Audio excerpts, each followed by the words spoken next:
Welcome to A-Level and AP Physics, a place where you can improve your understanding of physics with confidence. In today's class, we will solve a tricky question on potentiometer circuit using two different methods so you can have clear understanding about this type of concepts and also this type of questions. And this question is from November 2020. For this question, a typical potentiometer circuit is given and question is asking us what are the two readings of the voltmeter when the sliding contact, is connected at end P and when this is at end Q. This is what we need to answer. We simply need to find the readings on this voltmeter. First of all, let's try to label some points. As this point is P, we can say this point is R, and this point we can say S, and let's say this point is T. We will answer this question using two different methods. First of all, I will explain you using simple method, and later we will discuss one longer method to answer the same question.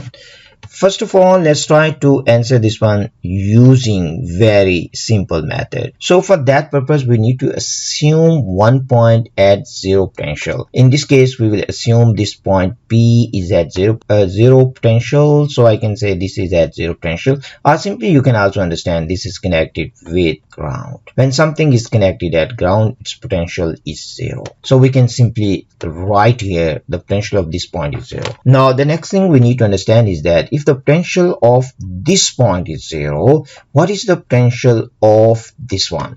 The potential of this one is also zero because it is just connected by an ideal wire.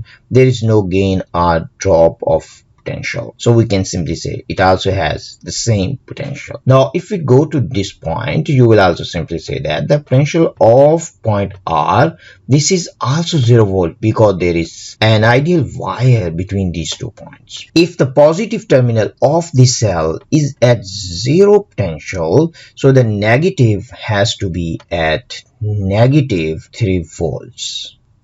And if you look at the second cell, if the negative terminal of the cell is at 0 volt, so the positive has to be at plus 3 volts. So these are the basic things we need to understand. So I hope now you have understanding of these things now. Why we mark this one negative 3 volt, why we mark this one positive 3 volt. Positive terminal means that this is at higher potential as compared with negative terminal, and the negative terminal simply means that this is at lower potential as compared with positive terminal. So as you can see here, if the positive terminal here, this is at 0 volt, so the negative has to be at lower potential, means negative 3 volt, and in this case negative is at 0, so the positive has to be at higher potential, means it has to be at plus 3 volts.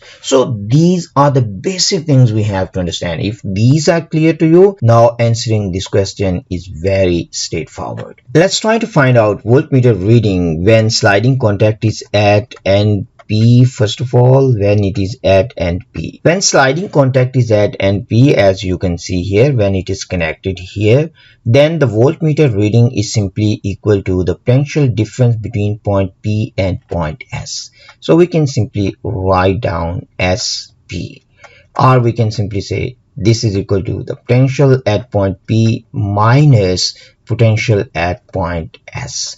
Potential at P is 0 volts, we can write here, and the potential at point S, this is equal to negative 3 volts, we can write down. So simply our final answer is 3 volts. Now let's try to find out voltmeter reading when sliding contact is at end Q. When it is at end Q, simply we need to find the potential difference between point S and point Q, and we understand the potential difference at point Q, this is equal to plus 3 volts. As you can see here, it is just connected by a wire with positive terminal of this cell. Now simply we can write down potential difference between S and Q, this is equal to VS Q, or we can say this is equal to potential at point Q minus potential at point S. So here is point S. Now at point Q we have the potential that is equal to plus 3 volts. Then the potential at point S is negative 3 volts.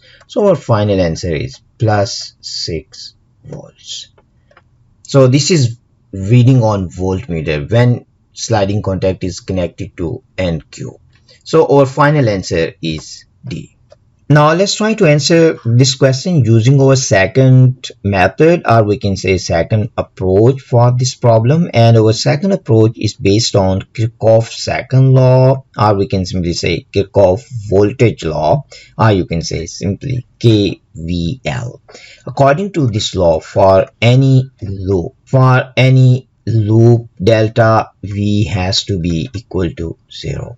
And now in order to answer this question, we need to consider two different loops. First loop we will consider when the sliding contact is connected at end P, and the second loop we will consider when it is connected at end Q. First of all, let's consider when the sliding contact is connected at end P and try to find voltmeter reading. In this case, we will consider this loop. And in this loop, you can see the potential difference between P and T. We can say VPT, the potential difference between P and T, and the potential difference between T and S. We can write down this is TS, and the potential difference between S and P, we can say VSP. And this one has to be equal to 0. Potential difference between P and T, there is no potential difference. So this is 0 because there's just one ideal wire between these 2 points. So there is no voltage gain and voltage drop. And for TS, when we go from positive terminal to negative terminal, so the voltage drop is negative. Voltage drop means it's negative 3 volts. And for VSP, actually this is the reading on the voltmeter, so we don't know what is value of this. We can simply write down VSP, and this has to be equal to 0. From here we can find out value of VSP, mean the potential difference across voltmeter, and that is equal to 3 volts. So this is how we can find the reading on voltmeter when sliding contact is connected at NP. Now let's move on and try to find out what is voltmeter reading when this sliding contact this is connected at NQ. When sliding contact is connected at NQ, we can consider this loop. We can consider this loop here, and we can also go anti-clockwise. So as you can see here, we can go anti-clockwise. For this loop, you can see the potential difference between Q and R. We can say this is VQR plus the potential difference between R and T. We can write that VRT, and the potential difference between T and S. We can say this is plus VTS, and the last one between S and Q, we can say this is SQ. All has to be equal to 0 because we started from this point. If we come back to the same point, so the potential difference has to be equal to 0. Now what is the potential difference between Q and R? So in this case we are moving from positive terminal of the battery to negative terminal, so the potential drop, so we will write negative 3 volts. And when we go from point R to point T, there is only ideal wire, so it means there is no voltage gain and there is no voltage drop. So VRT means the potential difference between R and T, this is equal to 0.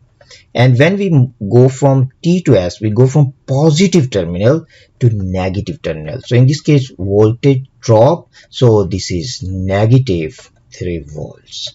And next one is VSQ, and this is the reading, this is the potential difference across this voltmeter. We don't know what is value of this. We can simply write down VSQ.